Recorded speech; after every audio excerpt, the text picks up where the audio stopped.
सच live news में आपका स्वागत है। बीजेपी की नई राष्ट्रीय टीम में बड़ा बदलाव।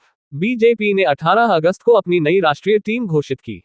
इसमें राम माधव और स्मृति ईरानी की संगठन में वापसी हुई है, जबकि कुल 65 सदस्यों की टीम में 51 नए चेहरे बताए गए हैं।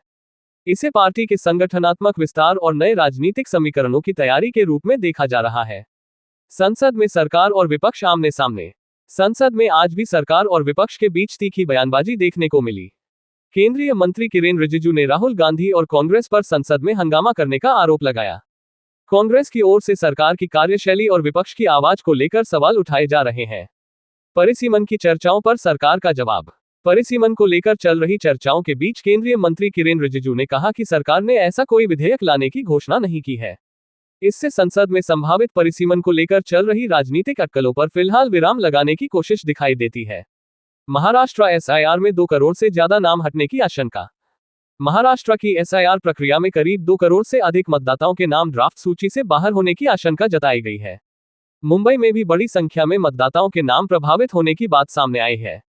हालांकि इसे लेकर राजनीतिक दलों के दावे और आधिकारिक चुनावी प्रक्रिया को अलग अलग समझना जरूरी है।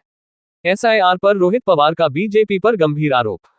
एनसीपी-एसपी के रोहित पवार ने आरोप लगाया है कि स के जरिए बीजेपी विरोधी मतदाताओं को प्रभावित किया जा रहा है। उन्होंने प्रक्रिया में पारदर्शिता की मांग की है। ये रोहित पवार का राजनीतिक आरोप है, इसे प्रमाणित तथ्य के रूप में नहीं बताया जाना चाहिए। एनसीपी-एसपी ने एनडीए में जाने की अटकलें खारिज की। शरद पवार गुट की एनसीपी-एसपी ने अपने जिला स्तर के कार्यकर्ताओं को स्पष्ट संदेश दिया है कि पार्टी विपक्ष में ही रहेगी। पिछले दिनों एनडीए में जाने की अटकलों के बीच ये स्पष्टीकरण राजनीतिक रूप से महत्वपूर्ण है।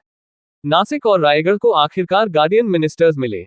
महाराष्ट्र में लगभग 1.5 साल से चल रहे विवाद के बाद गिरीश महाजन को नासिक और भरत गोगावले को रायगढ़ का गार्डियन मिनिस्टर बनाया गया। यह महायुति के भीतर लंबे समय से चले आ रहे मतभेद को खत्म करने वाला फैसला माना जा रहा है। संजय राउत का बीजेपी पर तीखा हमला।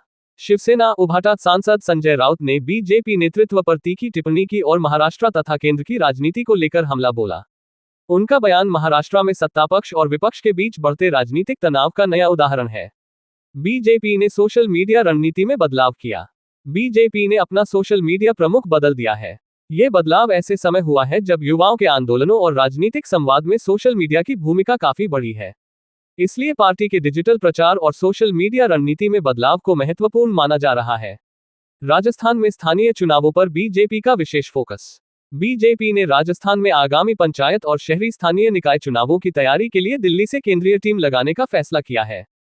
इससे संकेत मिलता है कि पार्टी अब जमीनी स्तर के चुनावों पर संगठनात्मक ताकत और केंद्रीय निगरानी बढ़ा रही है। ऐसी ही ताज़ा और सत्यापित खबरों के लिए सच लाइव न्यूज को सब्सक्राइब करें और हमारे व्हाट्सएप चैनल को फॉलो करें। ऐसे ही हमसे जुड़े रहे। धन्यवाद।